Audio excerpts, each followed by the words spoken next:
Hello everyone, welcome to True IAS and PCS.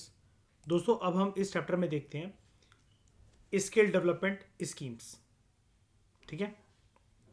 Skill development related schemes जो हैं, आप उनको दो कैटेगरीज में क्लासीफाई कर सकते हो। एक सेट ऑफ स्कीम्स जो है वो इम्प्लीमेंट करी जाती है by ministry of skill development and entrepreneurship, and other is implemented by various other ministries at different points of time. यानी कि एक बात हमें यहाँ पर श्रेया ये समझ में बहुत अच्छे से आ रही है कि स्किल डेवलपमेंट स्कीम सिर्फ एमएसडीई ही सिर्फ इम्प्लीमेंट नहीं करता है। ठीक है। अब अगर यहाँ पर श्रेया नाम आ रहा है ईशा के अदर मिनिस्ट्रीज, तो ये अदर मिनिस्ट्रीज कौन कौन सी हो सकती हैं? सबसे सबसे ज़्यादा इंपॉर्टेंट तो यही होगी, लेबर एंड एम्प्लॉयमेंट। श्रेया मुझे एक बात बताओ, जब एक पॉलिसी आई थी हमारे पास, हमारे सामने, national policy on skill development and entrepreneurship, right? तो उसके अंदर एक कंपोनेंट था एंटरप्रेन्योरशिप का। जब बात आती है जब बात आती है एंटरप्रेन्योरशिप की, तो एंटरप्रेन्योरशिप यानी कि related to something related to business, and business basically directly indirectly linked होता है सम फॉर्म ऑफ प्रोडक्शन। अगर बात आती है प्रोडक्शन की, तो it is related to goods and services. तो मुझे बताओ, मैं कौन सी मिनिस्ट्री की तरफ इशारा कर रहा हूँ apart from labour and employment?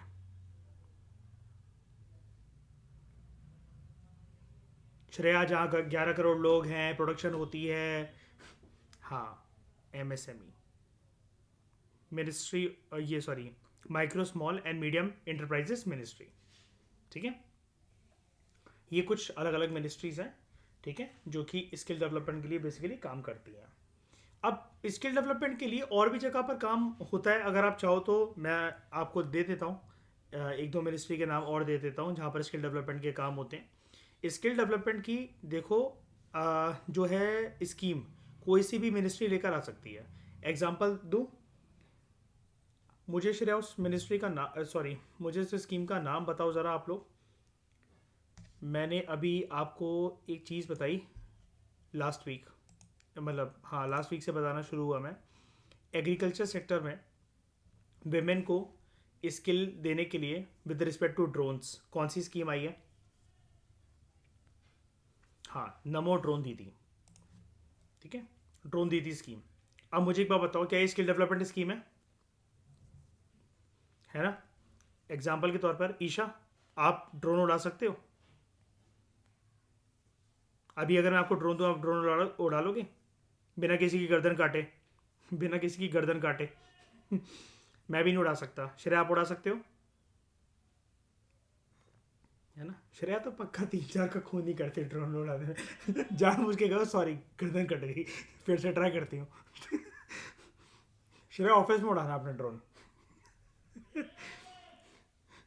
तो इसके अंदर बेसिकली बात क्या है, मैंने आपको एक चीज़ बताई थी। अगर एग्रीकल्चर सेक्टर में औरतों को, महिलाओं को ड्रोन्स उड़ाना सिखाया जा रहा है, इससे किसका फ़ायदा हो सकता है मयूर? मतलब औरतों का फ़ायदा हो ही रहा है, चलो नमो ड्रोन दीदी से, लेकिन औरतों का फ़ायदा और कैसे हो सकता है? मैंने श्रेय आपको एक चीज़ बताई थी कि सिक्योरिटी के मामले में औरतों को ऑल्टरनेटिव सोर्सेज ऑफ एम्प्लॉयमेंट मिल सकते हैं। ज़रा प्रूव करना मेरे इस पॉइंट को। हाँ। हम्म। हम्म। हाँ, तो एक्चुअली उनको क्या बोल दिया जाएगा कि आपको हम ना एक कुछ भी देखो सेटअप बनाया जा सकता है। जैसे हम हैं, मान लो हम एडमिनिस्ट्रेटर हैं या फिर पुलिस डिपार्टमेंट के अंदर काम कर रहे हैं, तो श्रेया आप और मैं मिलकर क्या इनिशिएटिव ले सकते हैं एक जगह के, अगर हम लोग एसीपी हैं या फिर एसडीएम है, कि चलो एक काम करते हैं, आपके लिए प्रॉपर सेटिंग बूथ बना देते हैं, ठीक है, रात को, जहाँ पर आपके लिए और भी स्टाफ होगा, यहाँ से बैठकर आप ड्रोन को ऑपरेट करना। और वो 1-1 किलोमीटर के दायरे के अंदर हो सकता है, 2-2 kilometre, depending on the range of the drone. ठीक है। ये सब चीज़ें करी जा सकती, तो उनको और जगह पर रोजगार मिलेगा इससे कि नहीं मिलेगा, ये स्किल सीख कर? बिल्कुल ठीक है। तो एग्रीकल्चर, हाँ बिल्कुल मिलेगा। तो एग्रीकल्चर मिनिस्ट्री ये वाला काम कर रही है। फिर मुझे एक बात बताओ, कपड़ों को, फैब्रिक को बनाना आसान है? टॉप्स, प्लाजोज बनाना, small size, large size, XL, triple XL, Chanderi sari बनाना, ये आसान है? नहीं ना। अभी कौन सी मिनिस्ट्री के अंदर आता है कपड़ा, fabric, cloth? Ministry of textiles. क्या इसके अंदर स्किल डेवलपमेंट की रिक्वायरमेंट है ना? बिल्कुल है। नहीं, एमएसएमई अलग मिनिस्ट्री है, मिनिस्ट्री ऑफ टेक्सटाइल अलग है। हाँ, लेकिन कोलैबोरेशन इन सब के बीच में है, ठीक है। और चंदेरी साड़ियों को क्या मिल रखा है? चंदेरी साड़ियों को क्या मिल रखा है? GI tag. और चंदेरी साड़ी कहाँ की है? मध्य प्रदेश के चंदेरी डिस्ट्रिक्ट की। ओके, ठीक है, ये समझ गए ना? अब ये अदर मिनिस्ट्रीज के हैं, आप कौन कौन सी लेकर आ सकते हो? एग्रीकल्चर, टेक्सटाइल, ये सारे एग्जाम्पल। जितना सोचो आप, कहीं ना कहीं कोई, आप किसी भी मिनिस्ट्री को पकड़ लो आंख बंद करके, उसके अंदर पक्का आपको कोई ना कोई स्किल डेवलपमेंट की बात मिल रही होगी, डायरेक्टली इनडायरेक्टली, पक्का मिलेगी आपको, ठीक है। आप कहोगे अच्छा, अगर आप इतने होशियार हो तो कनेक्ट करके बताओ मिनिस्ट्री ऑफ कोल के साथ स्किल डेवलपमेंट को, ठीक है। तो पहले मैं आपकी होशियारी देखना चाहूँगा। मैं क्लेम कर रहा हूँ कि मिनिस्ट्री ऑफ कोल डेवलपमेंट में स्किल डेवलपमेंट की बात होती है। श्रेया, प्रूव करो कैसे।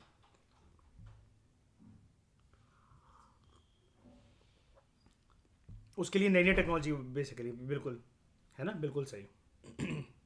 हाँ, यही बोलने वाले थे ना वैसे श्रेया, नई टेक्नोलॉजी और नई चीज़ें, नई साधन बेसिकली एक्सट्रैक्ट करने के कोल को, इसमें भी तो स्किल्स चाहिए मयूर, है ना?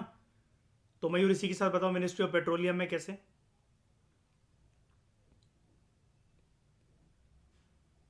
नहीं तो कैसे, मतलब बंदे को भेजेंगे कि मतलब मुंह में भर भर के लाओ ऊपर,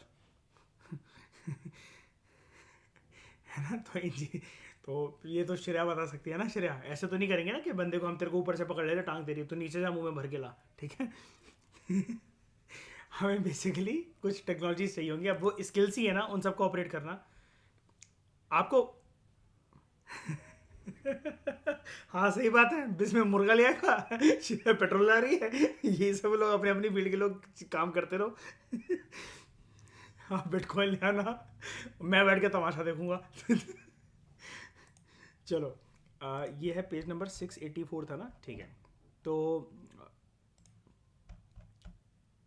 श्रेया, इकलौती ऐसी मिनिस्ट्री है, इसके बारे में आपने क्या सीखा? जल्दी फटाफट रिपीट करो। इसकी स्पेसिफिक, ये अलग कैसे दूसरे मिनिस्ट्री से? क्योंकि ये जितनी भी यहाँ पर स्कीम्स इंप्लीमेंट होती है मिनिस्ट्री ऑफ, मतलब स्किल डेवलपमेंट से रिलेटेड, तो वो क्या है? ये यहाँ पर एक यूनिक चीज़ क्या है? वो सिर्फ MSDE नहीं करती है।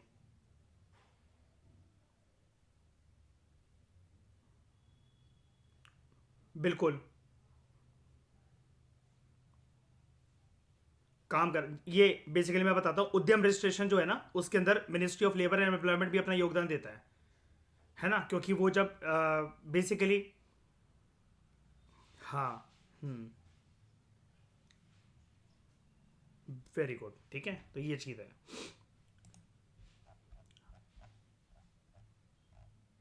आप मुझसे डाउट पूछ रहे थे श्रेया कि ये जो स्ट्राइव और ये इसके बीच में क्या डिफरेंस है, तो यहाँ पर आपको मिल जाएगा, ठीक है। अभी आगे चलकर ये जो स्कीम्स है ना, यहाँ पर इसके अंदर आपको ये संकल्प आ जाएगा और आगे चलकर ये स्ट्राइव आ जाएगा, ठीक है। तो यहाँ से आप पढ़ लेना। तो schemes implemented by MSD, ministry of skill development and entrepreneurship. अच्छा, मुझे एक बात बताओ, ministry of skill development and entrepreneurship, चलो ठीक है, ये मिनिस्ट्री आती है, ये मिनिस्ट्री अपनी एक नेशनल पॉलिसी लेकर आती है 2015 में। क्या है उस पॉलिसी का नाम? एनीवन? क्या है उस पॉलिसी का नाम? नेशनल पॉलिसी ऑन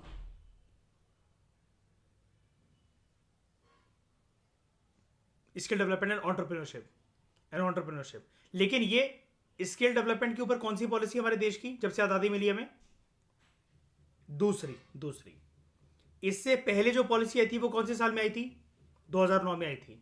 और तब तो ये मिनिस्ट्री तो थी भी नहीं, क्योंकि ये मिनिस्ट्री कब बनी है मयूर, श्रेया? 2014 में, जब मोदी सरकार आई है। मैंने बताया था कल, मयूर के PM ने बनाया है इस मिनिस्ट्री को, वही मतलब वो खत्म भी कर सकते हैं। फिर मैं पॉलिटिकल लेक्चर लेना भी में शुरू हो गया था कंसेप्ट के, मिनिस्टर ऑफ स्टेट, है ना, डेप्यूटी मिनिस्टर, कैबिनेट मिनिस्टर। तो मुझे एक बात बताओ, इससे पहले जो ये पॉलिसी थी, उस पॉलिसी का नाम क्या था श्रेया? और वो आज की पॉलिसी से अलग कैसे है 2015 वाली? इस बारी स्पेशल फोकस किस पे रखा गया है? On and entrepreneurship. तो पहले वाली जो पॉलिसी थी उसको कौन सी मिनिस्ट्री इंप्लीमेंट करती थी? शाबाश, ब्रिलियंट, ठीक है। तो schemes implemented by ministry of skill development and entrepreneurship. एक है स्किल इंडिया। ये इस मिनिस्ट्री का जो भी काम करना है ना, जो भी काम करना है उसको, इस मिनिस्ट्री को, इसका जो दायरा है, काम के दायरे के अंदर जो भी चीजें आती हैं, वो एक्चुअली हम जानते हैं मयूर, श्रेया, कि वो स्किल्ड इंडिया का ही पार्ट है, मिशन का, उसका विजन ही यही है ना, स्किल्ड इंडिया।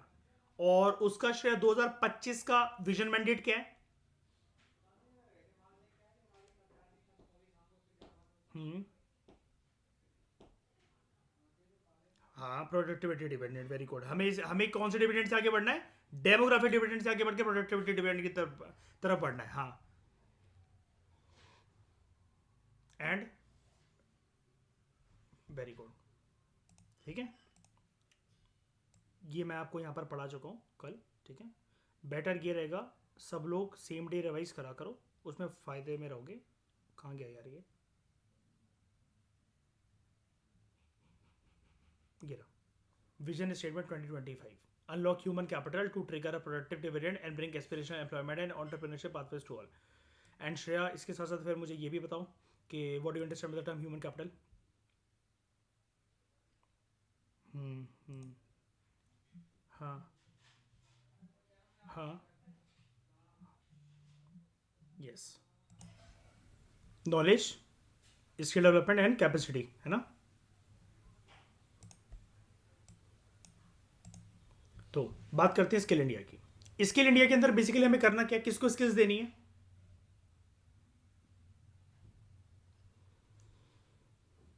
स्पेशली स्पेशली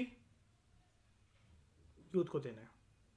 ठीक है, वर्किंग एज पॉपुलेशन, और वो कितनी होती है? 15 टू 59 ईयर्स ऑफ एज। ठीक है, अब अगर हम पॉपुलेशन को स्किल देंगे तो हम क्या कर रहे हैं इससे? इस वर्किंग एज पॉपुलेशन को हम इकोनॉमी का क्या बना रहे हैं? प्रोडक्टिव एसेट बना रहे हैं। ठीक है, और इकोनॉमी के अंदर विंग्स लगा रहे हैं so that it can fly in the long term perspective also. ठीक है,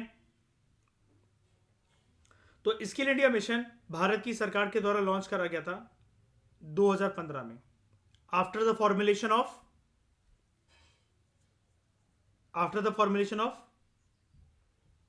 ministry of skill development and entrepreneurship. ठीक है, and to provide a job ready and skilled workforce by equipping it with employable skills। लेकिन ये वाली बात क्यों हमें, क्यों ये जॉब रेडी और स्किल्ड वर्कफोर्स तैयार करनी है जिनके पास एम्प्लॉयबल स्किल्स हो? एम्प्लॉयबल स्किल्स समझते हो, जिस जगह पर आप काम करोगे उस जगह पर आपकी वैसी स्किल्स भी हो। तो ये चीजें कौन से लेवल से शुरू होनी चाहिए? क्या हाईलाइट करती है पॉलिसी, श्रेया, हमारी नेशनल पॉलिसी? कि वो एजुकेशन के साथ साथ हो स्किल्स, है ना, ताकि एम्प्लॉयमेंट की तरफ जब पर्सन जाएगा ना तो वो स्किललेस होकर ना जाए। राइट, समझ में आ गया ना ये वाली बात?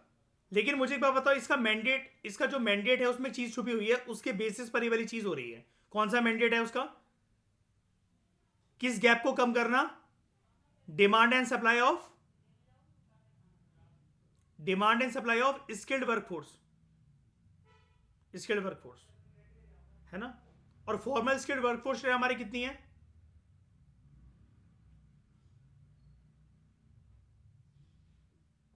फॉर्मर स्किल्ड वर्कफोर्स हमारी कितनी है? 2 to 4.7% according to different reports. ठीक है, और वहीं पर अमेरिका के अंदर 52%। ठीक है, जापान के अंदर 80%, साउथ कोरिया के अंदर 96%। ठीक है,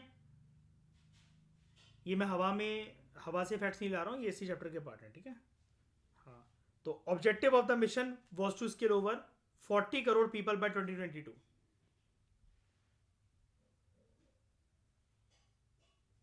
ठीक है, इस मिशन का ऑब्जेक्टिव है 40 करोड़ लोगों को 2022 तक बेसिकली स्किल प्रोवाइड करना। और Shreya, can you recall the skill gap study जो कि कंडक्ट हुई थी 2010 से 2014 के बीच में, उसने भी 2022 तक का कोई टारगेट दिया था कि हमें स्किल्ड वर्कफोर्स को कितने नंबर से ठूसना है इकोनॉमी के अंदर. How much? Ashima, anyone, Isha, Mayur?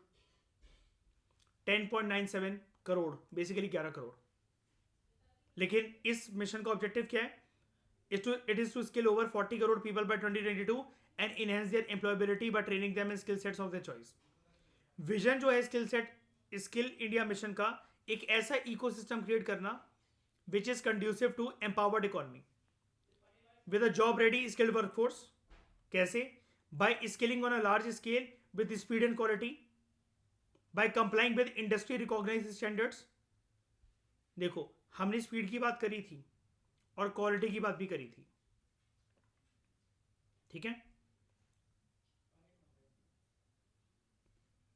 Bye complying with industry recognised standards, जैसी इंडस्ट्री के अंदर डिमांड हो जॉब की, उस तरह की जॉब रिलेटेड स्किल सेट एक पर्सन को मिलना चाहिए मिलना चाहिए एजुकेशन के साथ साथ. उसके बाद to promote a culture of innovation based entrepreneurship, जहां पर इन्वेंशन और इनोवेशन की भी बात हो विद रिस्पेक्ट टू ऑन्टरप्रेन्योरशिप. ऐसा क्यों? इसके मैंडेट को देखो. फ्यूचर जॉब्स के लिए स्किल सेट क्रिएट करना. कहां पर इसका mandate?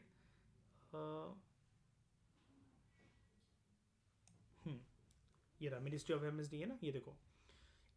Building of new skills and innovation thinking, not only for the existing jobs but also jobs that are to be created. Same इस कंसेप्ट को यहां पर ले आओ, इधर आ जाओ. To promote a culture of innovation based entrepreneurship. तो इनोवेशन जब भी कोई चीज होती है, इन्वेंशन इनोवेशन, तो वो ऑब्वियस सी बात है फ्यूचरिस्टिक चीज होती है. यहां पर फ्यूचरिस्टिक जॉब्स प्लस उन जॉब्स के साथ स्किल सेट की बात हो रही है. This will generate wealth and employment along with ensure होगा से कि सस्टेनेबल लाइवलीहुड हर एक नागरिक को मिलता जाए देश में. स्किल इंडिया कोर्सेज ऑफर करता है across 40 sectors in the country, ठीक है, which are align to the standards recognised by both industry and the government under national skill qualification framework. National skill qualification framework का जो permanent secretariat है वो किसके अंदर है? कौन सी बिल्डिंग के अंदर है?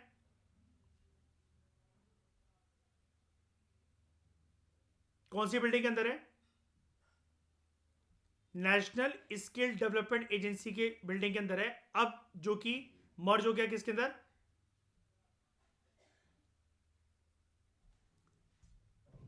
नहीं, ये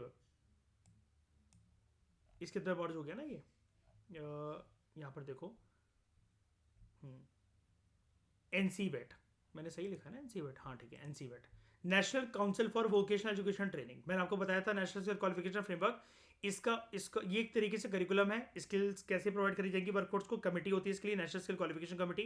permanent secretariat national skill permanent secretariat जो है नेशनल स्किल क्वालिफिकेशन फ्रेमवर्क का, कमेटी का, it is setup in national skill development agency. लेकिन क्योंकि अब नेशनल स्किल डेवलपमेंट एजेंसी सबस्यूम हो गई है एनसीवेट के अंदर, तो हम ये कह सकते हैं कि नेशनल स्किल क्वालिफिकेशन फ्रेमवर्क का जो परमानेंट सेक्रेटेरिएट है वो national council for vocational education training के बिल्डिंग के अंदर है, ठीक है. ये छोटी छोटी बातें आपको याद रखनी चाहिए, ठीक है. Under skill India mission, ministry of skill development and entrepreneurship is delivering skills.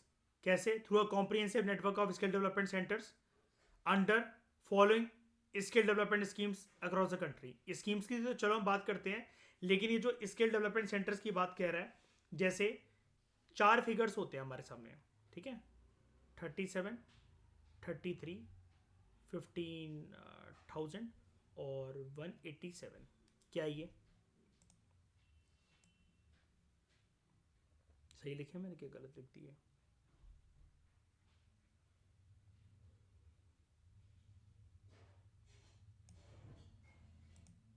सही है. क्या है ये?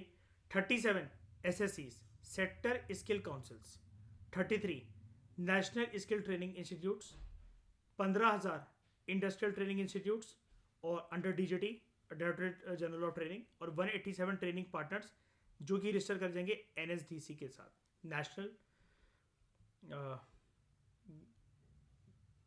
कह रहे हो, नेशनल स्किल डेवलपमेंट कॉर्पोरेशन, ठीक है।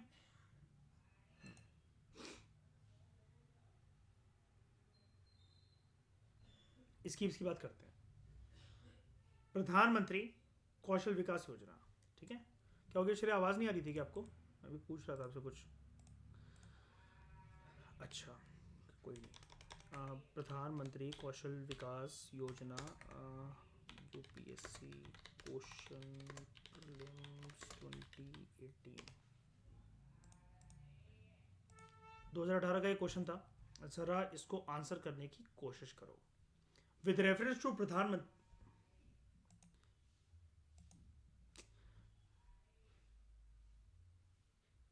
विद रेफरेंस टू प्रधानमंत्री कौशल विकास योजना कंसिडर द फॉलोइंग स्टेटमेंट। 2018 के प्रीलिम्स का क्वेश्चन है ये, ठीक है।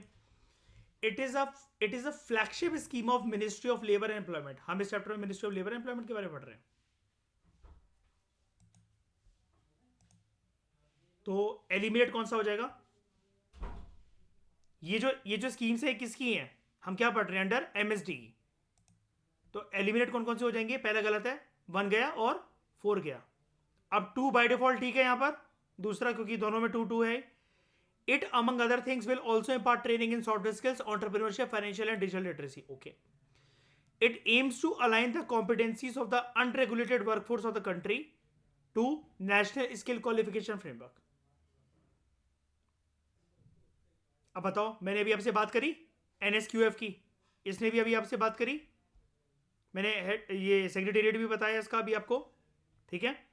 तो ये करिकुलम प्रोवाइड करके देगा कि नहीं देगा? मतलब it aims to align the competencies, मतलब जो भी स्किल्स हैं उनको अलाइन करना। अब अलाइन करने का यहां पर मतलब क्या है? इसकी अंग्रेजी है इंजीनियर, चाहे किसी भी छोटे लेवल के यूनिवर्सिटी कॉलेज से हो या फिर वो आईआईटी का गोल्ड मेडलिस्ट हो, उसके पास सेम सेट ऑफ स्किल्स होनी चाहिए। स्किल्स के अंदर गैप नहीं होना चाहिए। यार मतलब मैं 12वीं के बाद अगर मैं ये मतलब आईआईटी के एग्जाम्स को क्लियर नहीं कर पाया तो मतलब मैं डफर हूं क्या? उससे क्या मतलब मेरी क्या कहते हैं वो हो जाएगी, टेस्ट हो जाएगी कि इतना आईक्यू है वो भी है, तो भाई घंटा उससे कुछ फर्क नहीं पड़ता, क्योंकि आईक्यू से तो पहली बात है सक्सेस डिटरमाइन ही नहीं होती है। और दुनिया के सबसे अमीर व्यक्ति आईआईटी गोल्ड मेडलिस्ट नहीं होते हैं। दुनिया के सबसे काबिल लोग आईआईटी गोल्ड मेडलिस्ट नहीं होते हैं। फील्ड्स की डाइवर्सिटी अगर आपको देख रही है ना, यूपीएससी को सबसे ज्यादा क्रैक करने वाले इंजीनियर्स होते हैं सबसे ज्यादा, जबकि एग्जाम ह्यूमैनिटीज वालों के लिए है। और यहां पर मुझे अपनी मैम की एक वो लाइन याद आती है जिनके बारे में अक्सर आपको बताता रहता हूं मैं, इकोनॉमिक्स वाली जो मेरी मैम थी जिनकी कोविड में डेथ हो गई थी, जिन्होंने सीबी सचदेवा बुक के बारे में मुझे रूबरू करवाया कि UPSC is clear not by brains but by buttocks. Engineers की आदत होती है बहुत लंबे समय तक बैठने की, इस वजह से, क्योंकि यूपीएससी में you need utmost patience to attend 3 hours means, फिर 2 घंटे का ब्रेक, फिर 3 आवर्स का मीन्स, ठीक है। तो वो चीज़ ना इंजीनियर्स के पास बाय डिफॉल्ट होती है। और ये लोग अपने 4 साल के ग्रेजुएशन कोर्स के अंदर इतने एमसीक्यूज, इतने सारी चीज़ें करते हैं, इतने एनालिटिकल माइंडसेट को बना लेते हैं कि यूपीएससी का कंटेंट एब्जॉर्ब करना इनके लिए बच्चों का खेल हो जाता है। प्रोवाइडेड प्रोवाइडेड सिर्फ एक चीज़ उनके पास, शांत दिमाग और क्यूरियोसिटी। किसी का बाप नहीं रोक सकता कि इंजीनियर को फिर यूपीएससी एग्जाम क्रैक करने से, और ये यूपीएससी की रिपोर्ट खुद कहती है 86% लोग जो क्लियर करते हैं आज़ादी के बाद से इस एग्जाम को, वो इंजीनियर्स होते हैं। तो निराश तो होना ही नहीं है। मतलब आप जिस भी फील्ड से हो, कुछ भी हो, आप अपने हमेशा कुकीज़ को याद करा करो कि मेरे लिए बेस्ट क्या है, कि मतलब स्कोप कहाँ है, मेरे लिए दरवाज़ा कहाँ है, कितने भी परसेंटेज का हो। मैं तो 0.01% पे भी खेलता हूँ लाइफ में, ठीक है। तो इसको मुझे बताओ, it aims to align the competencies of the unregulated workforce of the country to the national skill qualification framework.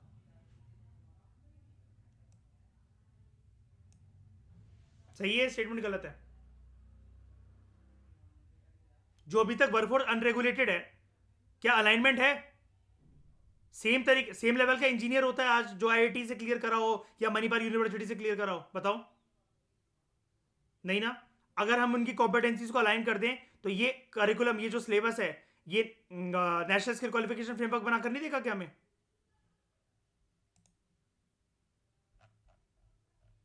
ये सिलेबस तो ये बनाता है। सही है स्टेटमेंट? आंसर क्या होगा?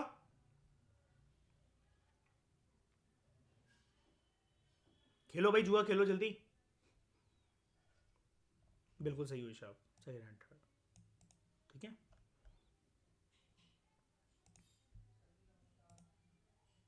प्रधानमंत्री कौशल विकास योजना, जानते हैं इसके बारे में? तो आपने क्वेश्चन पहले देख लिया, अब पढ़ लो आप इसके बारे में। It was launch in 2015। Shreya देखो, इसको मैं यहाँ से दिखा रहा हूँ, इसको बहुत सीरियसली मत लेना। विजन आईएएस का जो अपना गवर्नमेंट स्कीम्स का डॉक्यूमेंट है, हम इसको वहाँ से करेंगे अलग से। सारे लोगों से मतलब ये वाली बात मैं कह रहा हूँ, तो इसको बस एक बार यहाँ से पढ़ लो। वो किताब है स्कीम्स के लिए, कभी भी मैंने श्रेया शायनी आपको गाइडलाइन दे रखी है कि कभी भी किताब के ऊपर राय मत करना, कोई सा भी सब्जेक्ट हो जाए, ठीक है। उसके लिए आपका विजन आईएएस का जो PD35 का गवर्नमेंट स्कीम्स का डॉक्यूमेंट होता है, मोर देन इनफ होता है, और ज़्यादा ही होता है उसके अंदर। 2015 में लॉन्च करा गया था इसको, प्रधानमंत्री कौशल विकास योजना को। It is the flagship skill development programme of ministry of skill development and entrepreneurship. Presently हम लोग प्रधानमंत्री कौशल विकास योजना के फेज 3 को चला रहे हैं देश में। 3.0 है ये, and it is being implemented across country since January 2021। प्रधानमंत्री कौशल विकास योजना, इसके 2 ट्रेनिंग कंपोनेंट्स हैं। एक है शॉर्ट टर्म ट्रेनिंग, एक है रिकॉग्निशन ऑफ प्रायर लर्निंग। प्रधानमंत्री कौशल केंद्र ये हर डिस्ट्रिक्ट लेवल पे सेटअप होते हैं, and they are envisaged as state of the art visible and aspirational model training centres, ठीक है। स्टेट ऑफ द आर्ट मतलब क्या होता है? Anything which is equipped with, anything which is equipped with, नहीं, लेटेस्ट टेक्नोलॉजी से, something which is latest यहाँ पर, क्योंकि state of the art technology लिखा रहता है तो मैं टेक्नोलॉजी बोलता। अरे हम लोग करंट अफेयर वगैरह में पढ़ते नहीं, जब हम एक ये लाइन को पढ़ते हैं, state of the art technology, cutting edge technology, ठीक है। तो anything which is equipped with something latest, हमें लेटेस्ट टेक्नोलॉजी से नहीं लिखना, क्योंकि कोई भी चीज़ जो लेटेस्ट आई होगी इस फील्ड में, ठीक है, वो चीज़ बेसिकली यहाँ पर इंप्लीमेंट करी जाएगी। अच्छा, अब ये लेटेस्ट चीज़ आएगी, आई होगी, पता कैसे लगेगा? प्रधानमंत्री कौशल केंद्र को पता कैसे लगेगा कि कोई भी चीज़ लेटेस्ट है, ट्रेंडिंग है? पता कैसे लगेगा?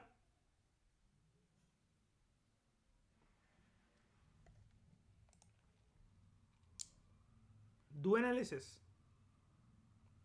ये पता लगेगा थ्रू ये government of India skill ecosystem के अंदर क्लोज पार्टनरशिप करके चलती है with international agencies, ILO, world bank, OECD, EU, है ना। इन्हीं के सारे से various skill development schemes have been launched by various departments over the years, और अब इसको चला रहा है मेजरली हमारे देश में MSD। आ गई वाली बात क्लियर? मतलब लेटेस्ट ट्रेंडिंग चीज तो बाहर से ही पता लगी है ना, ग्लोबलाइज वर्ल्ड से, और ग्लोबलाइज वर्ल्ड के मेन नमूने ये हैं, ओके। उसके बाद as of January 2023 about 1.1 crore person have been trained under Pradhan Mantri Kaushal Vikas योजना 2.0 बिटवीन फाइनेंशियल ईयर 2017 to 23, ठीक है। अभी अगले 5 साल के लिए रन कर रही है। 7.4 lakh people have been trained under Pradhan Mantri Kaushal Vikas Yojana 3.0 between financial year 2021 to financial year 2023। Pradhan Mantri Kaushal Vikas Yojana also provides training to migrant labourers affected by कोविड-19, ठीक है। रिकॉग्निशन ऑफ प्रायर लर्निंग, इसके वो थे ना 2 training component, short term training और रिकॉग्निशन ऑफ प्रायर लर्निंग। ये RPL क्या होता है? 2015 में skill India mission was launch and its flagship scheme Pradhan Mantri Kaushal Vikas Yojana recognition of prior learning programme was launch, जिसका फोकस था on reskilling and upskilling in prominent trades. मतलब अब ट्रेड्स को छोड़ दो, with respect to entrepreneurship, with respect to various fields, person को reskill करना और उसको अपस्किल करना। ये 2 बातों का मतलब क्या है, 2 शब्दों का मतलब क्या है मयूर?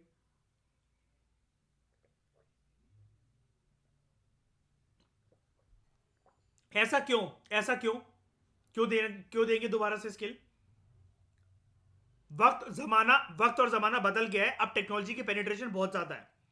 सिर्फ टेक्नोलॉजी की पेनिट्रेशन नहीं, हर एक डिपार्टमेंट, हर एक फील्ड में, सरकारी दफ्तर में नए नए जॉब की चैलेंजेस हैं, है ना। जो रियलिटीज हैं वो बदल चुकी हैं। अब बात यहां पर सिर्फ सरकारी दफ्तरों की और बहुत सारी चीजों की नहीं है, मतलब, लेकिन with respect to production, with respect to making goods, with respect to delivering services, बहुत सारी चीजें अलग अलग हैं, राइट। इसलिए पर्सन को रीस्किल और अपस्किलिंग कराना है। मैंने इस चैप्टर के अंदर आपको एक एग्जांपल दिया था, याद है? वो पुराने टीचर्स जो CBSE में काम कर रहे हैं और जो कि मार्क्स अपलोड करते हैं, और मैंने अपने एक फ्रेंड का एग्जांपल भी दिया था आपको। मैथ्स में 100 आने चाहिए थे, लेकिन, है ना, इंग्लिश वाले का भी एग्जांपल दिया था, उसके लेकिन आए 001, है ना। कंप्यूटर चलाना आता होता प्रधानमंत्री कौशल विकास योजना के अंतर्गत, उनकी ट्रेनिंग अगर हो चुकी होती तो ऐसी गलती नहीं होती ना, क्योंकि ये चीज अगर जो काम कर रहा है उसके अंदर ना करी जाए ना, तो किसी और का भट्टा बैठ जाएगा। जिसको वो सर्विस या गुड्स डिलीवर कर रहा होगा, तो राइट। तो there are three major objectives of RPL: to align the competencies of the unorganised workforce of the country with standardised national skill qualification framework. ये स्टेटमेंट क्या थी? अरे यार,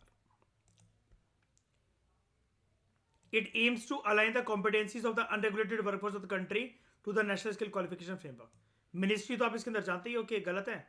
ऐसे क्वेश्चंस इजी होते हैं, बस आपको ना ध्यान में रखना पड़ता है, और जितना आपने पूरे साल के अंदर पढ़ा हुआ है आपको वो बस एग्जाम वाले दिन अगर मेन से तो वॉमिट आउट करना है, अदरवाइज आपको सिर्फ रिकॉल करना है शांत दिमाग से।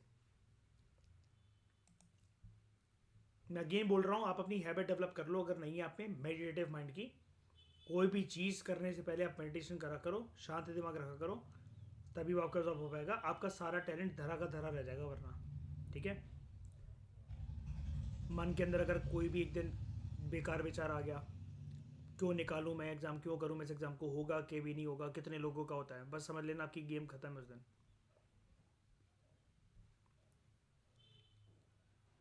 To enhance the opportunities for employment and provide alternative means for higher education and to provide opportunities for reducing inequalities. और इसके लिए पूरी की पूरी मिनिस्ट्री का, ये तो चलो एक पार्ट हमने पढ़ा आरपीएल, पूरी की पूरी मिनिस्ट्री का एक बहुत बड़ा वो होता है विद रिस्पेक्ट टू मैंडेट। इसका एक टारगेट होता है कि इसको किस पे फोकस करना है, इक्वालिटी और इक्विटी। इक्विटी ऐसा क्यों? हमें एम्पावर भी करना है मान ले सेक्शंस को, डिसएडवांटेज सेक्शंस को, इंक्लूडिंग सबसे बड़ी एम्पावरमेंट की बात किसकी? विमेन एंड मार्जिनल सेक्शंस, ठीक है। Under RPL recognition of prior learning, भूलना मत, मैं फिर से रिपीट कर रहा हूं, प्रधानमंत्री कौशल विकास योजना के दो ट्रेनिंग कंपोनेंट्स हैं। शॉर्ट टर्म ट्रेनिंग, ये तो समझ ही गए हो कि जो कि करंट इंडस्ट्री सिनेरियो को देखते हुए जो भी एम्प्लॉयज है जिनको कॉलेज से उठा उठाकर प्लेसमेंट्स दी गई हैं कंपनीज के द्वारा, उनकी ट्रेनिंग करवाना। लेकिन रिकॉग्निशन ऑफ प्रायर लर्निंग के अंदर आपने देखा एक पूरे का पूरा ऐसा फ्रेमवर्क बनाना कि आने वाले सालों के अंदर लॉन्ग टर्म स्ट्रेटेजिक अगर हम लोग मकसद से बात करें अगर इकोनॉमी की, तो सबके पास एक सेम सेट ऑफ स्किल्स होना चाहिए, ठीक है। क्योंकि पता है जिन जो टैलेंटेड लोग हैं ना, आप कहोगे अरे यार पर्सन ने मेहनत करी थी उसको ये फल मिलना चाहिए, एक आईआईटी वाले को सेम स्किल्स कैसे प्रोवाइड करी जा सकती हैं जो कि एक बेकार यूनिवर्सिटी बेकार कॉलेज से पढ़ा हुआ है। पहली बात तो हमारे देश में एजुकेशन फ्री नहीं है।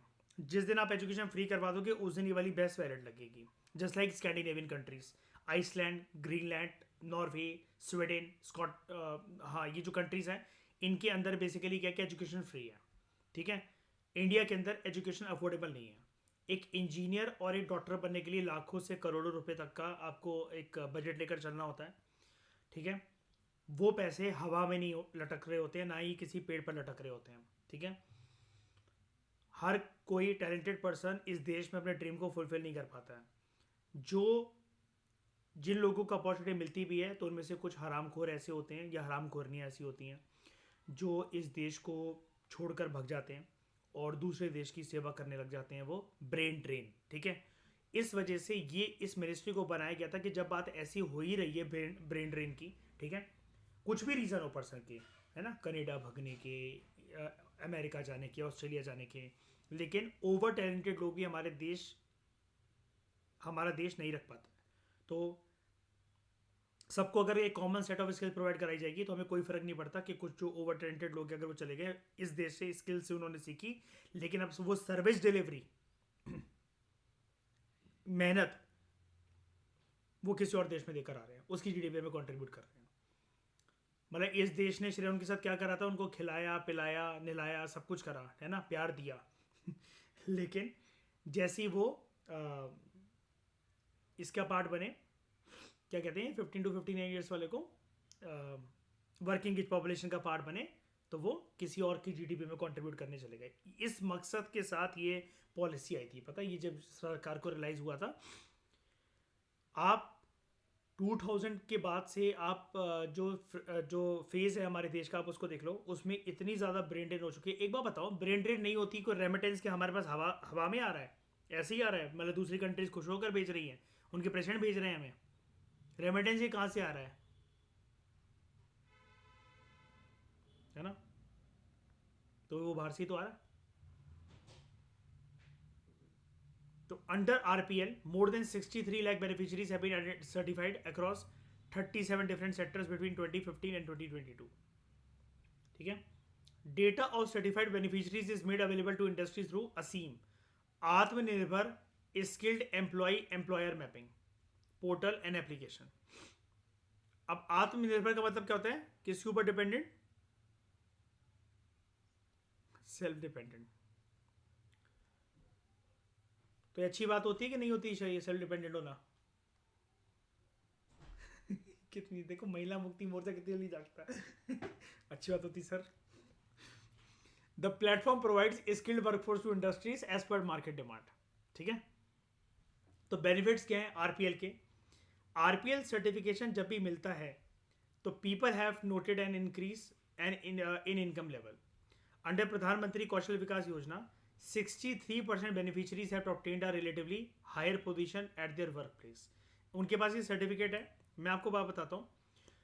कुणाल, अपने भिंड में एक प्रधानमंत्री कौशल विकास केंद्र चलता है, पता है ये वाली बात? कभी सुना है? नहीं पता? नहीं हरी, मैं इसको भिंड का बता रहा हूँ, ऐसे शायद से देखा और सुना होगा, तो हर जगह होता है. इसके अंदर मयूर आपने देखा होगा, जो किसी मना कर रहा है आज चंबल में डूब मरना. ठीक है. तो इसके अंदर मतलब मुझे यहाँ बैठे पता है ये वाली बात, उधर नहीं पता इसको. तो वो क्या कहते हैं, वो छोटा मोटा केंद्र नहीं है, बहुत बड़ा केंद्र है, मतलब बहुत सारे लोगों की उसने लाइफ चेंज करी है. क्या होता है वहाँ पर, किसी भी जगह की एग्जाम्पल हम पकड़ लें. अगर एक पर्सन जो है वो किसी एक जगह पर काम कर रहा था, लेकिन प्रधानमंत्री कौशल विकास केंद्र के अंदर उसकी ट्रेनिंग हुई, सब कुछ, उसको सर्टिफिकेट मिला. अब सेम जगह पर जाकर जहाँ पर वो काम कर रहा है, मैं अब यहाँ पर एक उस डिबेट को नहीं लाना चाह रहा कि वो सरकारी दफ्तर है या प्राइवेट दफ्तर है, जो भी है, उसके पास उस सर्टिफिकेशन की वैल्यू होना, यानी कि उसकी इनकम के अंदर इंक्रीमेंट होना. फिर अगर वो सेम जगह पर प्राइवेट नौकरी अगर वो पाने जा रहा है, तो अगर उसके पास सर्टिफिकेट है तो ये रिकॉग्निशन है कि उसके पास, हाँ यार इसने अच्छी तरह ट्रेनिंग करी हुई है. और अब ये थोड़ा सा ना विद रिस्पेक्ट टू मतलब जो लोग हैं जिनके पास स्किल है, उनमें से थोड़ा सा क्रीमी सेक्शन का एक पर्सन हो गया है. ठीक है. तो under Pradhan Mantri Kaushal Vikas Yojana 63% beneficiaries have obtained a relatively higher position at the work place post कोविड-19 पैंडेमिक. स्किल अपग्रेडेशन और स्किल सर्टिफिकेशन ये इंपॉर्टेंट पार्ट बन गए लाइफ के, क्योंकि लोगों के पास हुआ क्या, कोविड-19 में क्या देखा गया, सेविंग्स थी नहीं. ठीक है. और ऊपर से पोस्ट कोविड-19 जॉब मिलना इतनी आसान तो थी नहीं, और जब पर जॉब मिल भी रही है लोगों को, तो वो उनकी सैलरी, उनकी इनकम और परिवार के लोगों को देखते हुए, और कमाने वाला व्यक्ति उसको देखते हुए, उसकी सैलरी को देखते हुए, इन्फ्लेशन बीट नहीं हो पा रही थी लोगों से. आज भी नहीं हो पाती है. कोविड-19 की तो स्पेसिफिक बात इसलिए होती है क्योंकि उसने जितनी जमा पूंजी लोगों की थी भी ना, तो उसको भी मतलब उड़ा कर रख दिया. कई लोगों ने देखो, हमेशा जो आंकड़े ऑफिशियल आते हैं वो उसके पीछे जो होते हैं उससे आप हमेशा इंटू 10 करके लेकर चला करो. ठीक है. भगवान ना करे किसी साथ ऐसा हो, लेकिन अब वही वाली बात है कि ऐसा होता है, आंकड़ों के बियॉन्ड पीछे मतलब ये चीज़ें चलती हैं. मैं बताना ये चाह रहा हूँ, कोविड-19 में ना एक बात जो छुप कर रही, काफ़ी दबी दबी सी रही, वो ये रही कि लोग सिर्फ कोविड की वजह से मर रहे हैं. इतनी मेजर आबादी सुसाइड की वजह से भी मरी है. कोविड-19 में हर एक 10 दिन हफ्ते के बाद प्रधानमंत्री का टीवी पे आना और लॉकडाउन की एक्सटेंशन की डेट बढ़ाना, ये लोगों की दिल की धड़कनें बढ़ाता था. जिनको बैठे बिठाए सैलरी मिल रही थी वो सिर्फ सरकारी आदमी था या बहुत अच्छी प्राइवेट लेवल पर काम करने वाला. लेकिन ये वाली बात मैं तब पूछता प्राइवेट लोगों से जब 2 साल के लिए कोविड चल रहा था, 3 साल की चल रहा था, क्या उनकी जॉब सिक्योर रहती? बात ये. अब यहां पर स्किल अपग्रेडेशन के साथ बात ये भी आती है, स्किल सर्टिफिकेशन के साथ, कि मतलब ये एक एलिमेंट है. देखो, इसमें कुछ करा नहीं जा सकता क्योंकि वो चीज़ सरकार हर टाइम पर सुनिश्चित नहीं कर सकती है, बिकॉज हमारी मिक्स्ड इकोनॉमी कुछ वो नहीं है, सोशल इकोनॉमी मॉडल नहीं है. मैं यहाँ पर बात ये करूँ कि कभी कभार कोविड जैसी एक एबनॉर्मल सर्कमस्टांसेस सिचुएशंस के अंदर स्किल अपग्रेडेशन आपके पास हो भी, लेकिन जॉब सिक्योरिटी की फिर भी कोई गारंटी नहीं रहती है. उस केस में डिबेट चलती है public versus private sector and 100% जो बेट है वो जीतता है पब्लिक सेक्टर। लेकिन बात वही है ना कि पब्लिक सेक्टर में एक बहुत बड़ा मेजर लिमिटेशन होती है कि पब्लिक सेक्टर एब्जॉर्ब नहीं कर पाता इतने सारे लोगों को चाह कर भी। देश की पूरी 180 करोड़ की अपनी आबादी, अगर सभी लोग सरकारी उसमें काम कर रहे हो, कर्मचारी हो, तो फिर बात ही क्या है। समझ रहे हो? फिर तो ये पूरी तरीके से सोशल इकोनॉमी है। कोई इंडस्ट्री काम नहीं करेगी, कोई कुछ नहीं करेगा, सब कुछ public sector, public sector, government, government, government, उसी के अंदर चलता रहेगा, है ना। ILO, international labour organisation, it has accepted that employment opportunities have increase with RPL, recognition of prior learning. ठीक है। उसके बाद अपना, अगर प्रधानमंत्री कौशल विकास योजना, वैसे तो RPL इसी के अंदर आता है, लेकिन अगर हम इसको नंबर 2 मान लें तो नंबर 3 हमारा बन जाएगा ये जन शिक्षण संस्थान स्कीम। जन शिक्षण संस्थान scheme, it is meant for skill development to impart vocational skills in non-formal mode to non-literates, new literates, and persons with rudimentary level of education up to 8th class and school dropouts up to 12th standard in the age group of 15 to 45 years। यानी कि इसका मतलब क्या है, हमें formal तरीके से नहीं, इनफॉर्मल तरीके से लोगों को स्किल प्रोवाइड करनी है, उन लोगों को जिनकी एजुकेशन पूरी नहीं हो पाई 8वीं क्लास तक, जो कि 12वीं कंप्लीट नहीं कर पाए, स्कूल ड्रॉप आउट है। ठीक है, 12वीं तक कोई भी स्कूल ड्रॉप आउट है, और वो अब 15 से 45 साल के बीच में डोल रहे हैं, और अब वो शिक्षा, मतलब उनके पास जीवन में अब ये टैग है कि भाई हमारी स्कूलिंग नहीं हो रखी है, पूरी स्कूलिंग नहीं हो रखी है 12वीं तक। बेसिकली बात ये है, ऐसे लोगों को स्किल्स इम्पार्ट करना, और वो भी वोकेशनल स्किल्स के, कल को इनकी जॉब वगैरह लग जाए, कमाई का साधन हो जाए, दर दर की ठोकरें ना खाएं कि आज यहां से जुगाड़, कहीं वहां से जुगाड़, और फिर अल्टीमेटली कुछ नहीं कर पा रहे हैं। तो उसके लिए क्या है, जन शिक्षण संस्थान अभियान या स्कीम। ठीक है, मुझे वो बताओ, ऐसी scheme Shreya philosophical and psychological manner में पर्सन के ऊपर क्या इम्पैक्ट डाल रही है?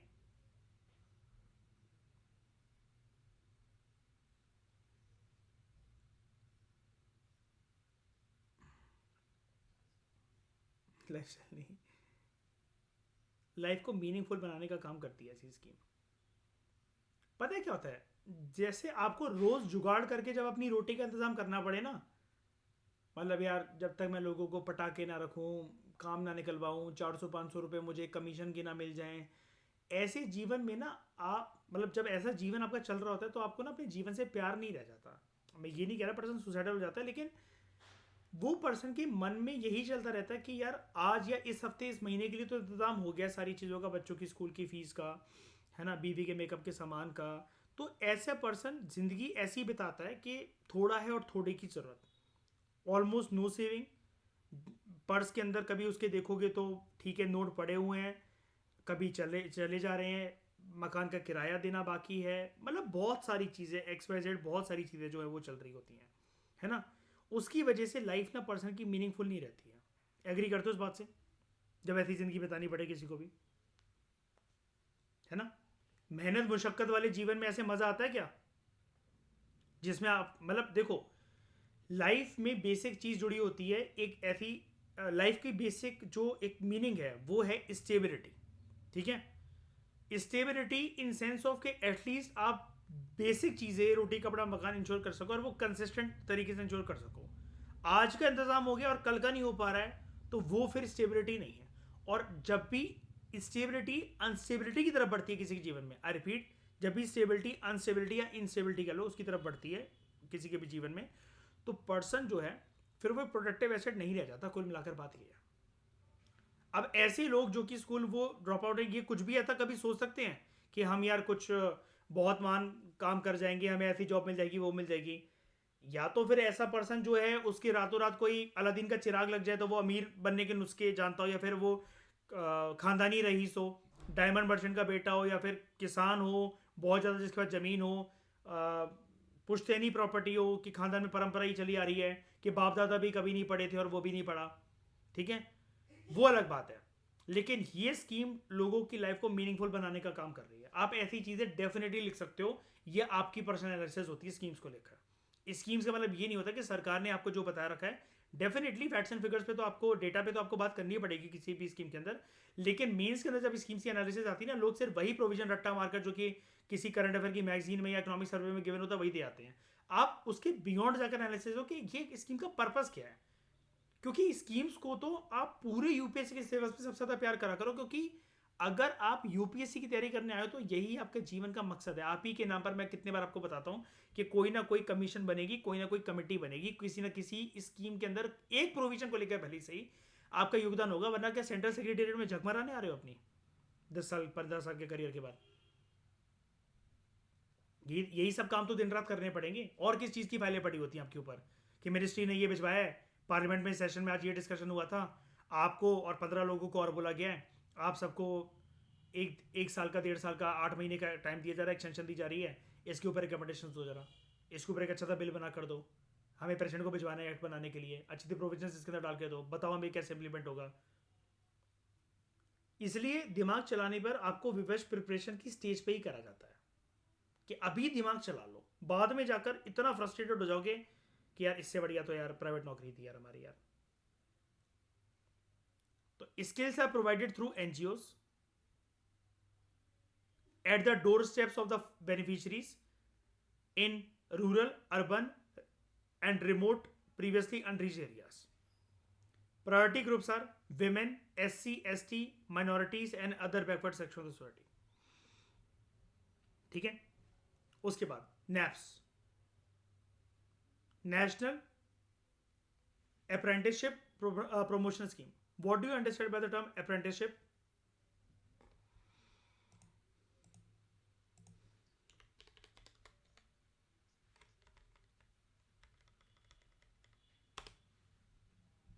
A person who is learning a trade from a skilled employer having agreed to work for a fixed period at low wages। ठीक है। कोई भी ट्रेनर, एक नया पर्सन जो होता है, और उसी के अंदर अगर हम ये वर्ड को जोड़ते हैं apprenticeship, arrangement in which someone learns an art, trade or job under another, he obtains an apprenticeship with a carpenter। मतलब ये तो चलो एग्जांपल हो गया। बेसिक लेवल पर, ABCD लेवल पर कोई भी जॉब, राइट है ना। तो this scheme is for promoting apprenticeship training and increasing the engagement of apprentices by providing financial support to industrial establishment undertaking apprenticeship program under the apprenticeship act 1961। ये पता कुछ नहीं है, ये जितना हैवी नाम है ना, इसका मतलब पता है क्या होता है? अ, आपने एक टर्म सुना है, बेसिक टर्म, जो कि नॉर्थ इंडियंस यूज करते हैं, इंटर्नशिप कर रहे हैं हम, सुना है ना? ये हाँ ये कुछ भी नहीं है। ये जैसे मैं बताता हूँ आपको, अब वो फर्क आ जाता है, ठीक है, बोलने के लिए हो जाता है। अब कुछ लोग होते हैं जो बेसिक लेवल पे बात करते हैं, भाई हमारी स्कॉलरशिप, ठीक है, अब उसी के मीनिंग बदलने के लिए आप एक क्लासिकल टर्म दे दो, क्लासिक सी टर्म दे दो, बिल्कुल ब्राउनिंग वर्ड्स दे दो, फेलोशिप, ठीक है। तो इसके अंदर कोई बेसिकली ऐसी कोई टेंशन वाली बात नहीं है। ये एक तरीके से ऐसी चीज़ है कि भाई कल को मेरे को जाकर बच्चों को इसी फील्ड में जाकर काम करना है, इस कॉलेज से पास आउट होने के साथ साथ, तो उनके लिए उनके करिकुलम में जब 100 मार्क्स का पेपर है, मान लो उनका सेमेस्टर कोई पेपर है, ठीक है, अब उसके अंदर जो 80 मार्क्स है वो तो उनके थ्योरी के हैं, 20 नंबर का ही कंपलसरी कर दिया कि अभी जो विंटर वेकेशंस आ रही हैं, समर वेकेशंस आ रही हैं, होली दिवाली की छुट्टी है, जो भी है, उसके अंदर 3 से 4 दिन जाकर आपको टाटा मोटर्स के साथ जाकर ये अप्रेंटिसशिप सर्टिफिकेट लेकर आना, उधर जाके काम करना है। हमारी उनसे बात हो चुकी है, आपका कल 9 से लेकर रात को 11 बजे तक ऐसा ऐसा प्रोग्राम चलेगा, ठीक है। उसके बाद, अरे एक एग्जाम्पल दे रहा हूँ यार, 9 से 11, यार एग्जाम्पल दे रहा हूँ, कुछ भी हो सकता है। बहुत सारी फील्ड में रह के रात को 2:30 बजे नहीं जाना होता है क्या सीखने के लिए? अब ये मना कर दो कि नहीं, मैं तो, मेरा तो सोने का टाइम होता है, मैं तो 10 बजे सो जाती हूँ, मैं तो नहीं आ रही। दिन में बुलाना, दिन में बुलाना। डिस्ट्रिक्ट में दंगे हो गए हैं, फ्लड आ गया है, तो फिर आप ये तो नहीं कहोगे ना कि बोले यार मेरा तो 10 बजे का टाइम हो जाता है, सॉरी सर, कल आप फ़ोन करिएगा मुझे।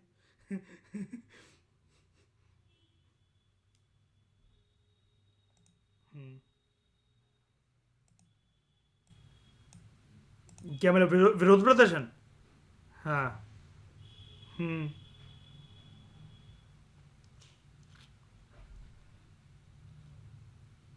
हम्म।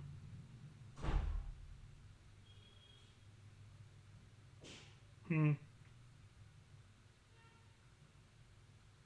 अच्छा, मतलब आईपीएस के पास कोई जवाब नहीं है? हम्म। ये कभी भी नहीं बोलना चाहिए आपको जब भी हम उस फील्ड में होते हैं ना। हाँ, क्योंकि इस टाइम पर आपकी ना पब्लिक लाइफ नहीं रह जाती, आप फिर पूरे के पूरे वो ये सॉरी प्राइवेट लाइफ नहीं रह जाती, आप पूरे के पूरे फिर आप जनता के ही होते हो। और जहां पर जहां डिमांड होगी, जहां मांग होगी, वो आपको करना ही पड़ेगा काम।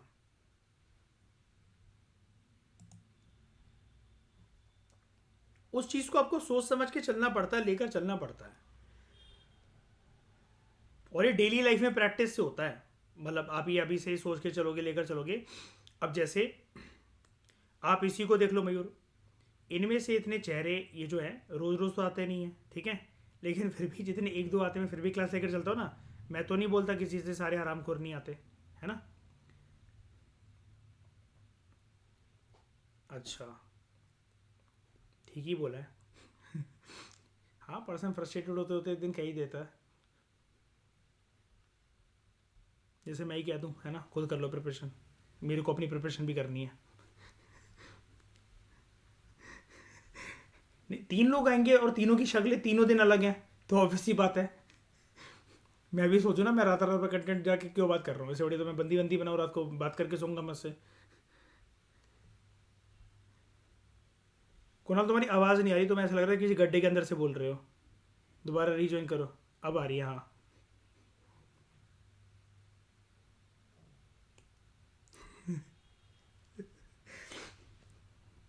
नहीं, मुझे ना उस चीज़ के ऊपर, मैं कभी भी अपनी प्रिपरेशन या किसी की भी प्रिपरेशन के साथ मुझे बहुत कदर रहती है उस चीज़ की, मैं बिल्कुल गद्दारी नहीं करता।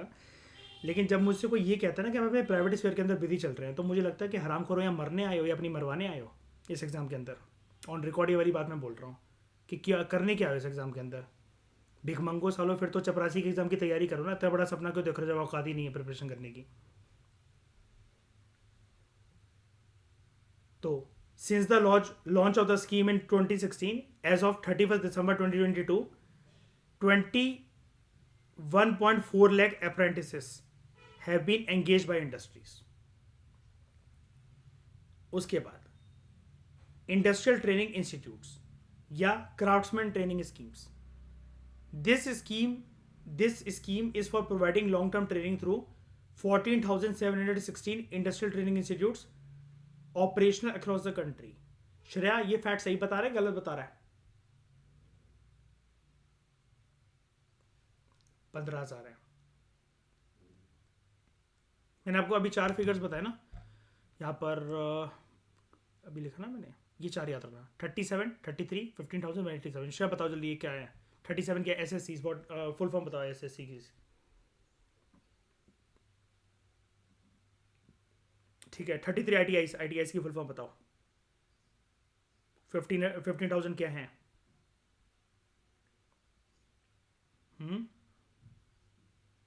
Industrial training institute. तो ये 33 क्या थे? अच्छा, एन एस टी एस थे, ठीक है वो। और वो 15,000 आई टी आई है जो कि डीजीटी के अंदर काम करते हैं। और 187 क्या है? किसके किसके किसके अंडर?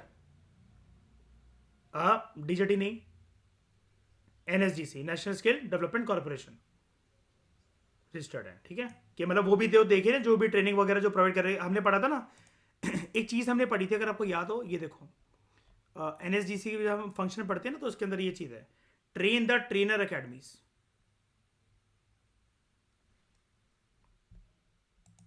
ठीक है।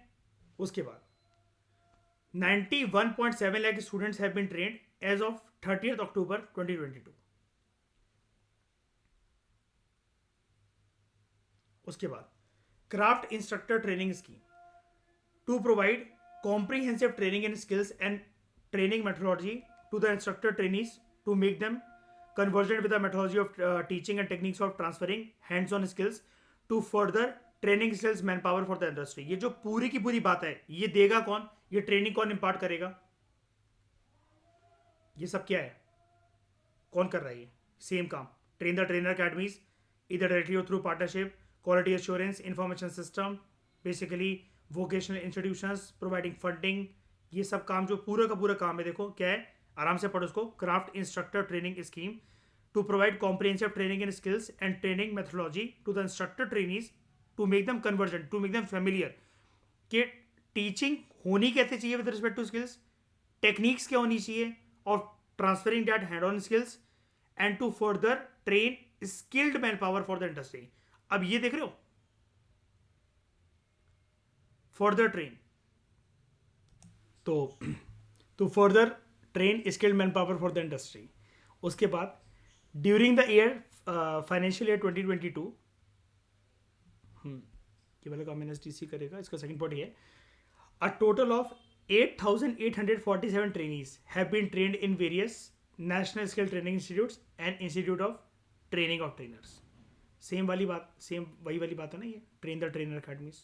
ठीक है, ये कीवर्ड्स इसलिए मैं आपको बोलता हूँ, पता है, देखो आराम से अगर आप ये कीवर्ड जो है ना, अगर क्लास के चलते चलते भी अगर आप ये कहीं लिख लो ना, जैसे मैं मार्क करता हूँ गोले बनाना, बॉक्स बनाना, ये आप प्रीवियस लेक्चर चेक करो उसके, मतलब मैंने इसको कर रखा है, हाईलाइट कर रखा है, क्योंकि उसी के ऊपर आपकी आगे की सारी चीज़ें बेस्ड होती हैं। यही तो मैं कहता हूँ कि अगर आप ये वर्ड्स के ऊपर फोकस करोगे ना, तो आपका जो फूड चेन, फूड मैपिंग होता है ना, फूड वेब होता है विद रिस्पेक्ट टू मतलब कनेक्शन ऑफ कंसेप्ट, वो ईजी हो जाएगा। ठीक है, उसके बाद ये सब को हो गया हमारा 6, हो गया 7, संकल्प,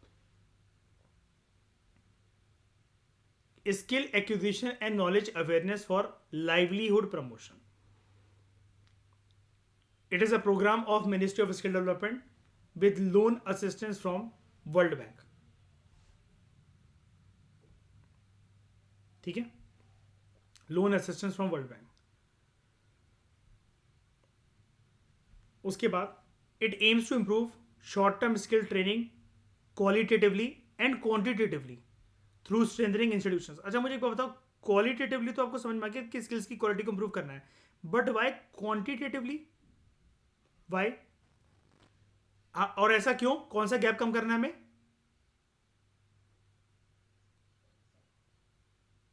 क्या है ये, क्या है ये क्या है ये? Demand and supply. ठीक है, demand and supply of skilled workforce. ठीक है, तो क्वांटिटी चाहिए कि नहीं चाहिए? ज्यादा लोग चाहिए हमें। Through strengthening institutions bring in better market connectivity and inclusion of marginalised section of the society.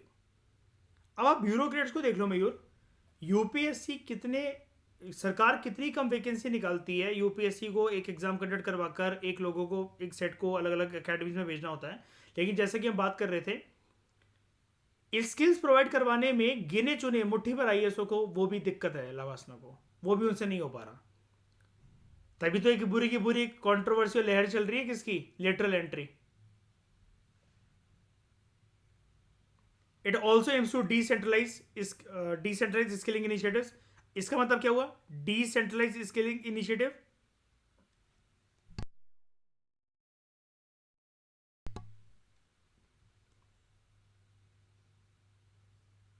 नहीं नहीं नहीं, देखो ना, आगे आगे पढ़ो एंड अब फिर मुझे बताना।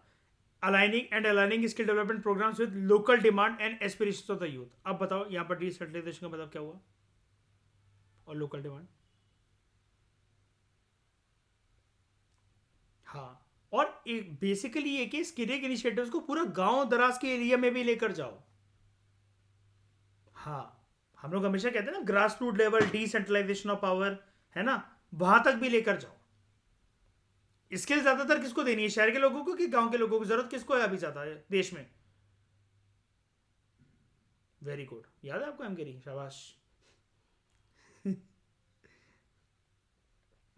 Launch on 19 January 2018, this project has a tenure till March 2023। भाई मैं सोच रहा हूँ, अगर ये बुक होती तो फाड़ देता अभी मैं से। स्क्रीन तक हाथ नहीं पहुंचेगा ना ऐसा। तो यार वही तो नहीं, पर ये सब चीज़ें यार मतलब कहीं ना कहीं नहीं आ जाती हैं कि इसने ऐसा प्रोग्राम लॉन्च करा था, वो लॉन्च करा था।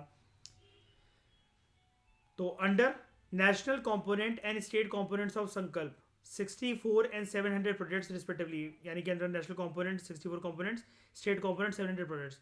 मयूर देख रहे हो श्रेया, ऑलमोस्ट 10 गुना ज़्यादा है। ठीक है, इसलिए मैंने आपसे पूछा था जैसे स्टेट कंपोनेंट, अब स्टेट के अंदर ये डिस्ट्रिक्ट और विलेज लेवल भी आएंगे कि नहीं आएंगे, वहाँ पर एम्पावरमेंट की ज़्यादा जरूरत है। They have been taken up in area of skill and entrepreneurship development and strengthening of monitoring under Sankalp scheme. 724 district skill committees जो हैं वो बनाई गई हैं। ठीक है, they have been constituted which are mandated to plan, manage, monitor skilling activities at district level. क्या इसके साथ में एक चीज को लिंक कर सकता हूं? अगर संकल्प के साथ श्याम अगर इसको लिंक कर दूं तो कुछ अच्छी बात हो जाएगी देश में। Self help groups district level पर, वो होती वाली बात है कि कहीं ना कहीं डिस्ट्रिक्ट लेवल पर है ना। और इसी के साथ फिर मैं इन सारी मिनिस्ट्रीज को अगर मैं जोड़ दूं, एमएसएमई वगैरह, तो बताओ ये सोलो काम कर सकता है ये सब कुछ, ये एमएसडीई या फिर डिस्ट्रिक्ट स्किल कमिटीज? इफेक्टिव तरीके से सोलो काम करने को बोल रहा हूँ मैं, इफेक्टिव तरीके से कि रिजल्ट दे दे और किसी की सारे की 1% भी आवश्यकता नहीं है इसको, है ना। हेल्प ले लेगा तो ज़्यादा बेटर ही हो जाएगा। बल्कि कुछ other initiatives, smart skill management and accreditation of training centres.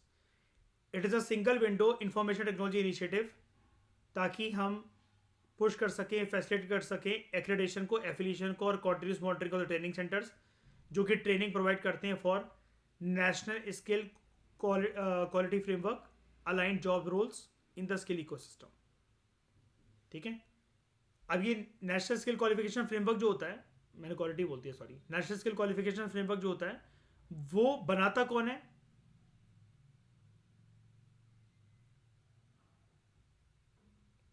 हाँ हाँ, नाम बता दो उसका।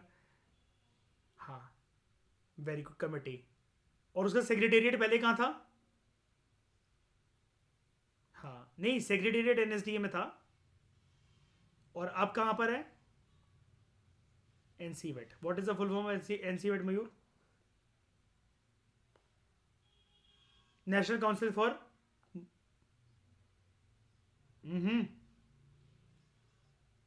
ठीक है, vocational education training. It has now been migrated to unified portal known as skill India portal. ठीक है, in skill India portal any entity can create a training center and apply for its affiliation and accreditation after registering itself as a training provider। फिर वो cross check करेगा, समझ रहे हो, qualification framework के, देखेगा कि सारे पैरामीटर्स मैच हो रहे हैं कि नहीं हो रहे हैं। और ऐसा करते करते अभी कितने ये जो ट्रेनिंग सेंटर्स इनको मान्यता मिल गई है अभी तक, मतलब हमारे पास राउंड फिगर क्या है? एनएसडीसी के साथ जो एफिलिएटेड है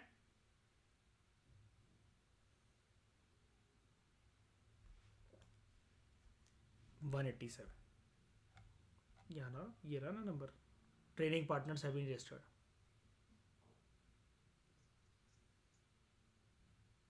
हाँ, इसलिए मैं एनएसडीसी पूछ रहा था।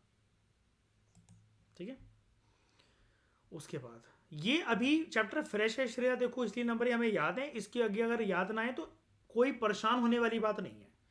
सही लिखने का कोई क्रेडिट नहीं मिलने वाला, लेकिन गलत लिखने के नंबर जरूर कट जाएंगे, बात ये है।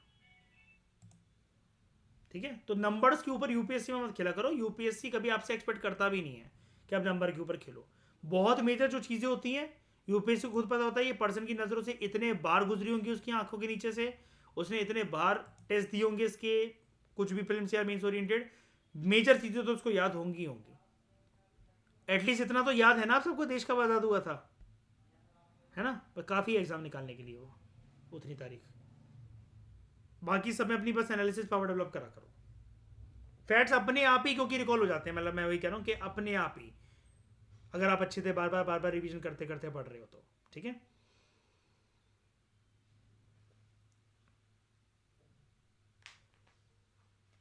तो स्किल्स स्ट्रेंथनिंग। अब जैसे श्रेया, जैसे मैं फैक्ट की बात कर रहा हूँ, जैसे चलो आप ही मुझे बताओ, लेटर मुगल्स का पीरियड में कब से कब तक कहूँ?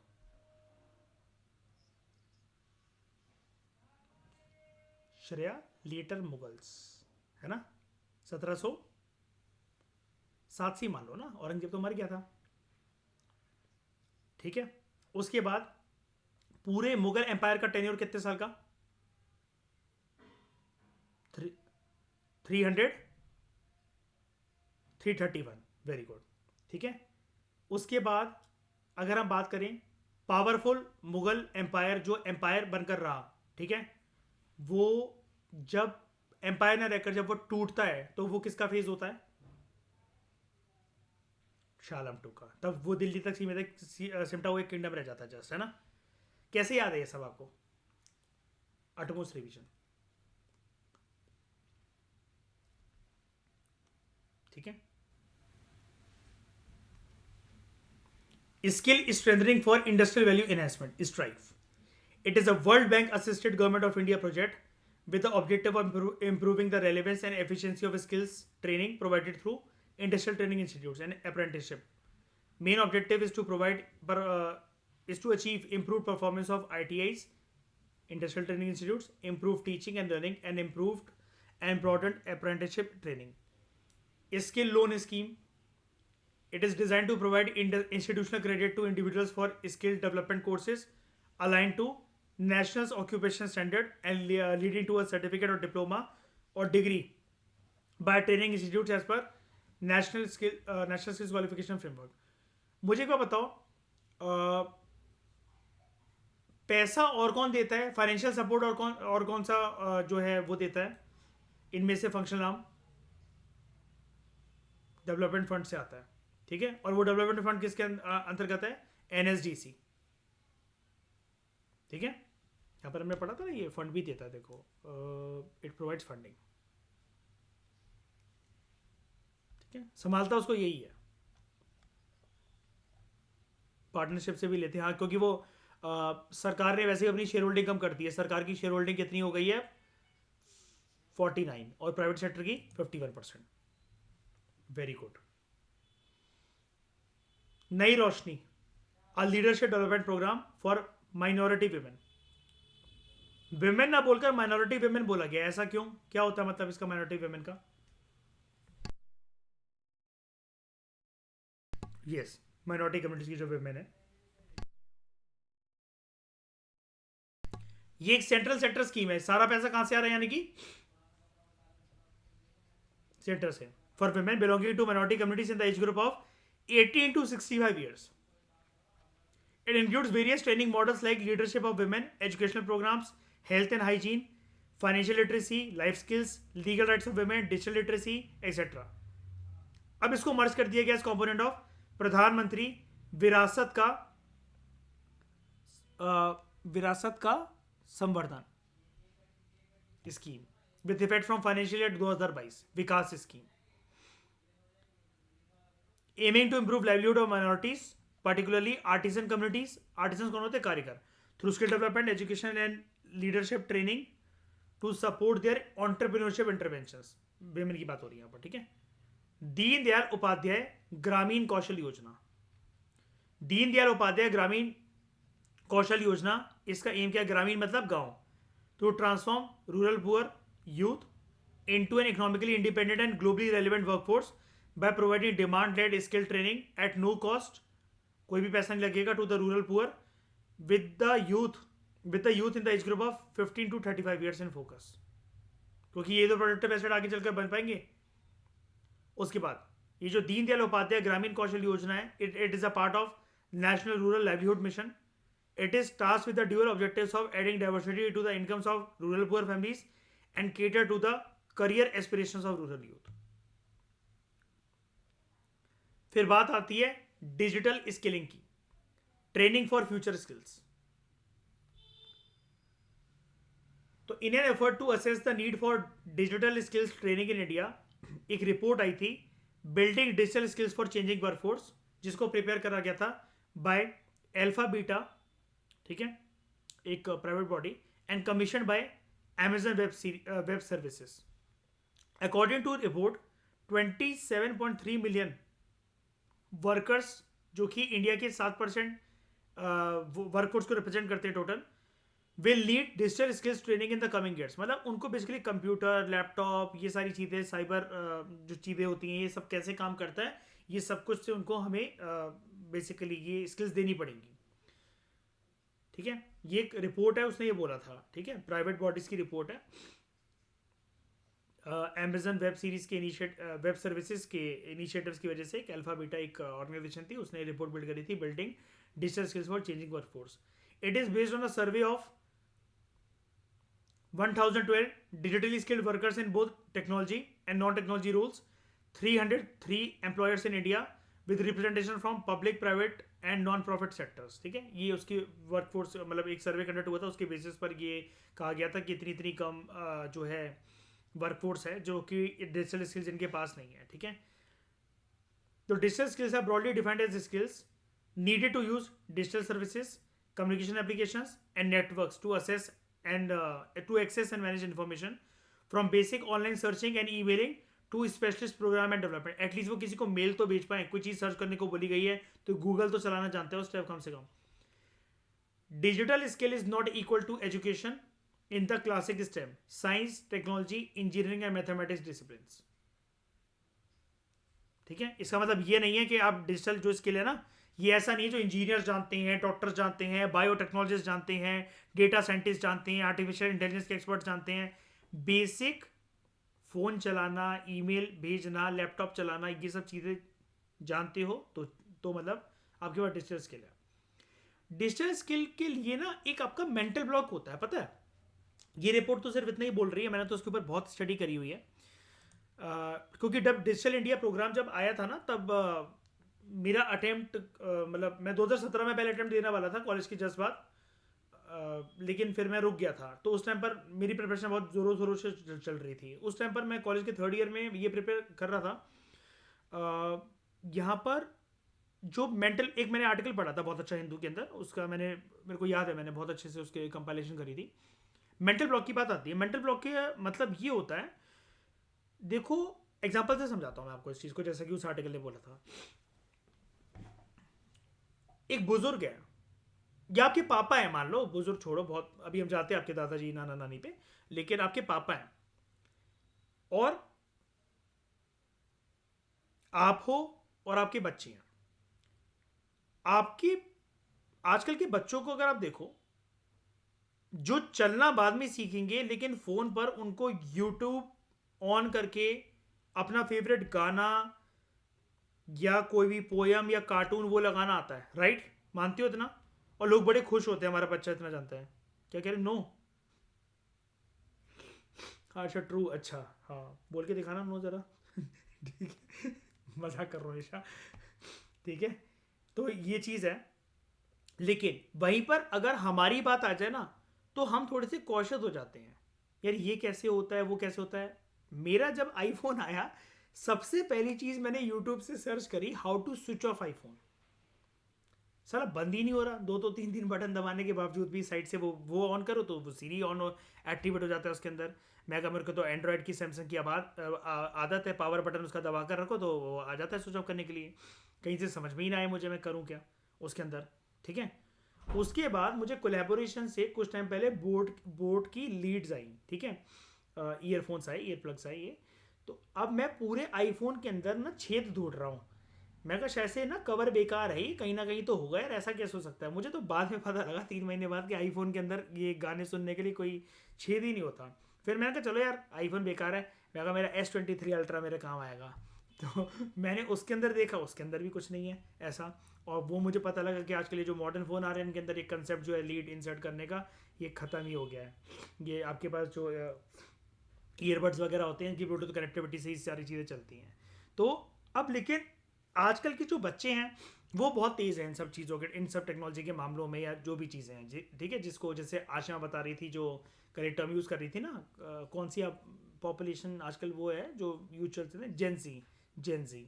ठीक है, अब चलो मैं एग्जांपल क्या देना चाह रहा हूँ। आप एक हायर लेवल पे बढ़ जाओ, हायर लेवल पे बढ़ जाओ यानी कि आप आ जाओ अपने लेवल पर जहाँ पर आपको मेंटल ब्लॉक है। आपसे भी बड़ा मेंटल ब्लॉक आपके पापा मम्मी को होता है टेक्नोलॉजी के मामले में। अब चलो मैं पूरी बात कंप्लीट करता हूँ, फिर एक पैराडॉक्सिकल सिचुएशन समझाता हूँ। आपके पापा या मम्मी कोई फ़ोन खरीद के लाए हैं, आपने उनको फ़ोन गिफ्ट करा या कोई लैपटॉप दिया, कुछ भी दिया, हमेशा वो ना एफर्ट खुद से नहीं मारना चाहेंगे। वो आपको बोलेंगे यार ये बताइए ज़रा कैसे होता है, ये तुम फोटो कैसे भेजते हो, ये स्टेटस कैसे लगाते हैं, ये इंस्टाग्राम कैसे चलता है, व्हाट्सएप कैसे चलता है। होता है ऐसा कि नहीं होता? वो आपसे पूछते हैं। और दादा दादी और भी महान होते हैं। वो बहुत धीरे धीरे धीरे करते करते एक एक चीज़ सीखते हैं कि हमें करना बताओ, फिर आप उनको बोलते हो दादाजी दादी नाना नानी, आप नानी आप ऐसा करके रखो, इसको प्रेस करो, जाओ तो आप जाओ तो, लेकिन वो ना हिचकती है, नहीं नहीं नहीं नहीं तू कर दे तू कर दे, लेकिन आप उनसे बोलते हो आप तो करो। अब देखो पैराडॉक्सिकल सिचुएशन, एक बच्चा जिसको जन्मे हुए कुछ 9 से 12 महीने हुए हैं, वो इतने फ्री मन से सारे ये काम कर रहा है, और एक ऐसा पर्सन जो कि 90 साल 80 साल 60 साल 55 साल इस पृथ्वी पर जिंदा है, उसको एक छोटा सा डिवाइस पकड़ने में, उसमें इनिशिएटिव लेने में डर लग रहा है उसको, उसका मेंटल ब्लॉक आगे नहीं बढ़ने दे रहा उसको। समझ रहे हो? बहुत कमाल का एडिटोरियल था वो, कि इंडिया में जब ये स्किल, मैं एक्चुअली उस एडिटोरियल को किस कंटेक्स्ट में मैंने पढ़ा था और कहाँ पर एब्जॉर्ब करा था मैंने उसको, ये जो जब बात चल रही थी ना स्किल इंडिया की, तो इसमें बात डिजिटल इंडिया और डिजिटल लिटरेसी जो कि अभी आपके सामने जो आप पढ़ रहे हो इसकी बात चल रही थी। तो तभी आया था कि ये हमें ना मेंटल ब्लॉक पे भी काम करना चाहिए, कि लोगों का मेंटल ब्लॉक एक डेवलप हो जाता है, लोग थोड़ा सा ना अपनी मतलब बुद्धि को समेट लेते हैं कि नहीं नहीं हमसे नहीं हो पाएगा ये वाला काम, यार तुम कर दो यार, हिचकिचाते से हैं। उनको एक मतलब काइंड ऑफ ऐसा फील होता है कि यार मेरा कोई मजाक ना उड़ाए या वो ना उड़ाए ऐसा वो करके, तो हमें नहीं आता ये वाला काम, बेसिकली वो एक्सेप्ट मान लेते हैं अपना फेलियर कि हमें तो नहीं आता ये वाला काम। ये चीज़ है।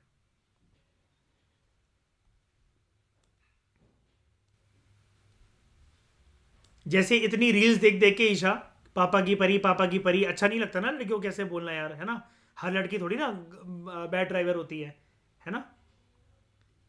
है ना? लेकिन आप किसी को ठोक दो तो सबकी नजर इसी बात पे जाएगी, पापा की परी ने ठोक दिया किसी को, है कि नहीं? नहीं तो ये एक हाइप बन जाती है हर चीज की, यार बात वही होती है, ये हर चीज की हाइप बन जाती है। हमसे सबसे ज्यादा एक्सीडेंट तो लॉन्डो से ही होते हैं, सबसे ज्यादा।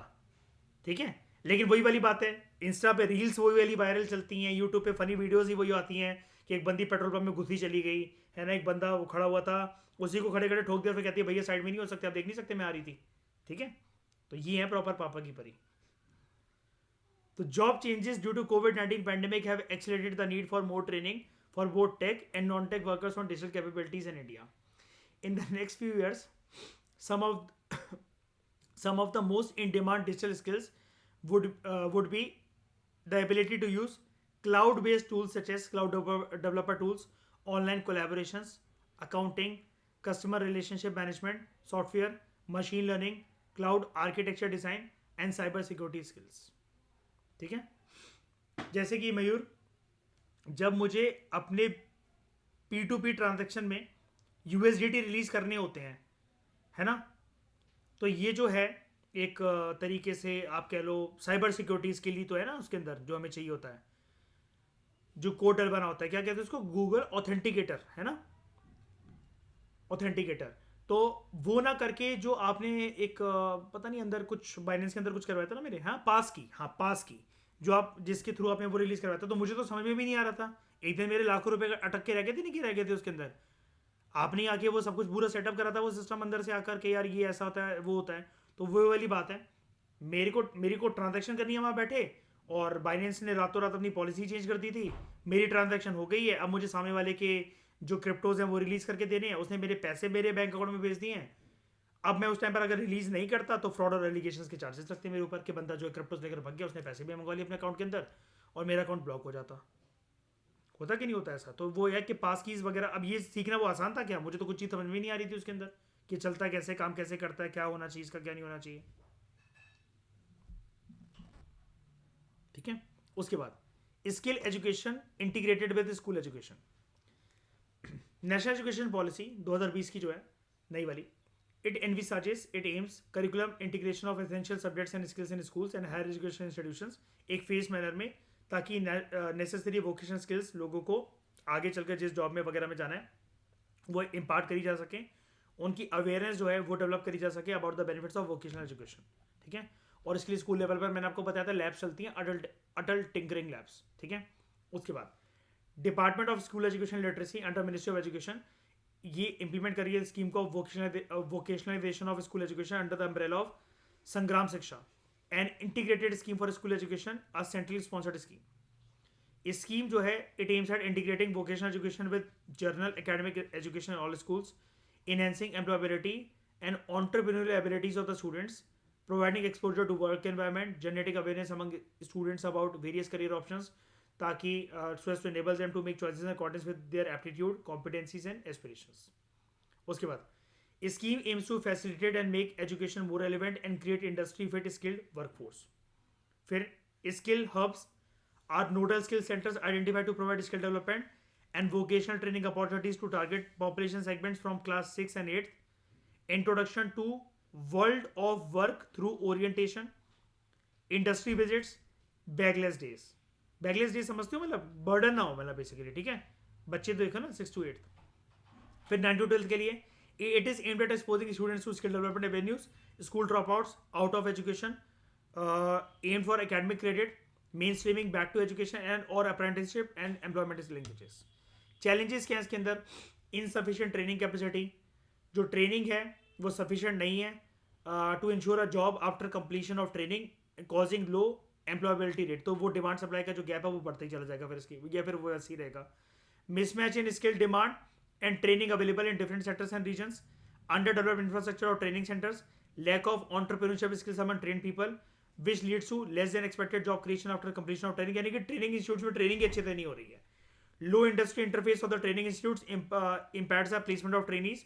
यानी कि अब जैसे अगर स्कूल वाइज उनको ट्रेनिंग, स्कूल लेवल से कॉलेज लेवल तक उनको ट्रेनिंग मिल रखी है, कल को कंपनी प्लेसमेंट करनी आई, अब कंपनीज की एक्सपेक्टेशन और भी ज्यादा बड़ी हो सकती है कि आपने ये क्यों नहीं सीखा, आपने वो क्यों नहीं सीखा.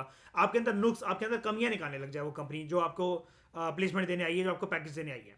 उसके बाद low student mobilisation enrolment in skill institutes like ITIs, polytechs compare to their enrolment capacity.